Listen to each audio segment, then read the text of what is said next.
In what may be another disappointing setback, further derailing the case at the high security court or a baseless accusation, two 9/11 conspirators alleged today that their translator can't be trusted.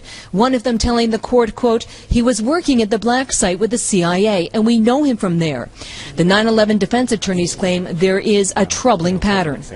All of those things which have dragged out the process have all been government attempts to maintain greater secrecy around the proceedings.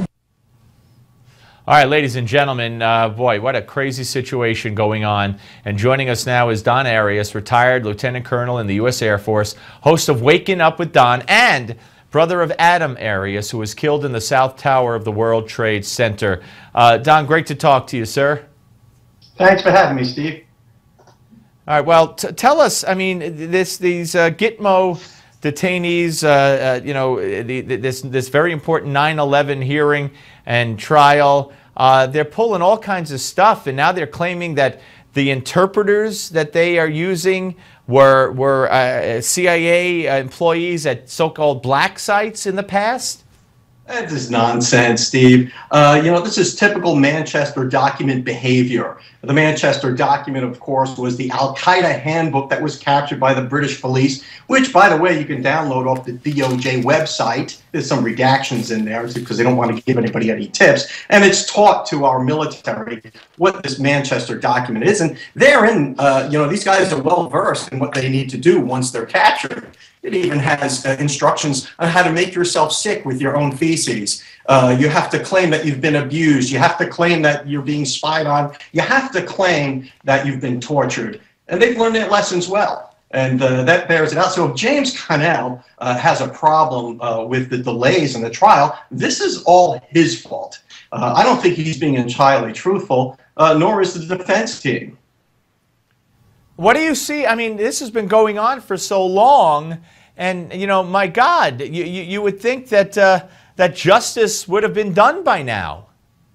You would think so. But, you know, let's not forget that these are career-making cases for attorneys. And when you've got the ilk of David Nevin and James Connell and the Mr. Jason Wright, who left the Army to support terrorists in court, you've got a team of committed leftists that are not there to try the case. They're there to try the United States. They're there to try the tribunals and the military justice system.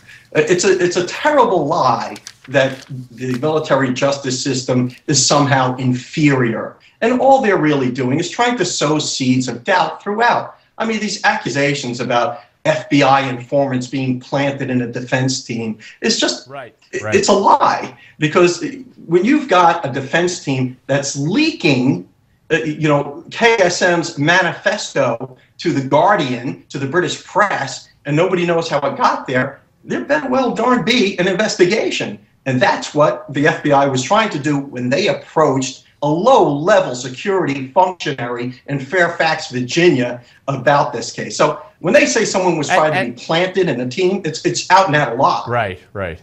And Don, we need to point out, and that's my fault. I mean, I assume everybody understands that we're talking about 5 people here, 5 terrorists here, including Khalid Sheikh Mohammed. That's right.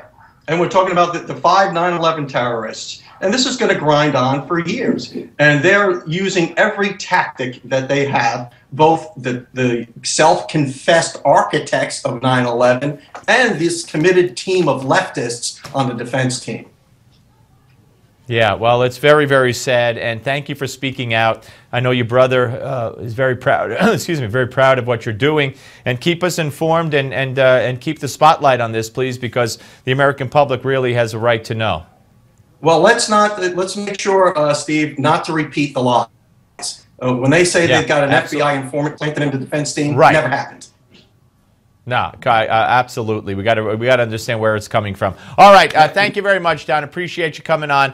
All right, ladies and gentlemen, when we come back, we will be joined by Larry Elder, and we have some interesting things to discuss with him, including the Congressional Black Caucus telling Benjamin Netanyahu to stop disrespecting our president. That's kind of interesting, don't you think? That and more coming up with Larry. But first, President Dwight D. Eisenhower sent troops into Little Rock, Arkansas to admit 9 previously denied black students to the all-white Central High School. Let's take a look back at that historical day with this American moment coming up next.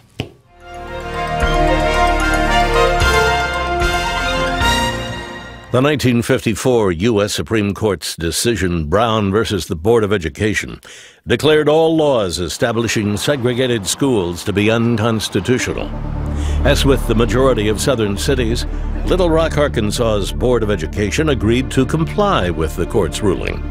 However, Arkansas's Governor Orville Faubus had other ideas. Units of the National Guard have been and are now being mobilized with the mission to maintain or restore the peace and good order of this community. President Eisenhower was so disturbed by the governor's decision to completely ignore federal law, he cut short his vacation and returned to the White House to address the nation. The president's responsibility is inescapable. In accordance with that responsibility, I have today issued an executive order directing the use of troops under federal authority to aid in the execution of federal law at Little Rock, Arkansas. At the center of the controversy were 9 black students selected by the Little Rock School Board to attend the then all-white Central High School. One of the students, Elizabeth Eckford, arrived at the school separately and found herself confronting an angry crowd of students and bystanders. Suddenly, out of that crowd, as seen here, an older white woman came to her rescue and guided her safely to a bus. Even after the 9 students were admitted to Central High, the year that followed found them being subjected to taunts and abuses, both verbal and physical, by student and parent alike. Well, I think like if a Spanish or a Chinese person came here, it wouldn't be hard to get along with them. It's just that the Negroes are what you might say more different to us than a Spanish person might be. However, with the admittance of those brave students on the 25th day of September 1957, the precedent had been set, and soon afterward, all of Little Rock schools voluntarily complied with the court's rulings, and planned school segregation became part of a troubled past. For Newsmax TV, I'm Bill Curtis, and this is an American moment.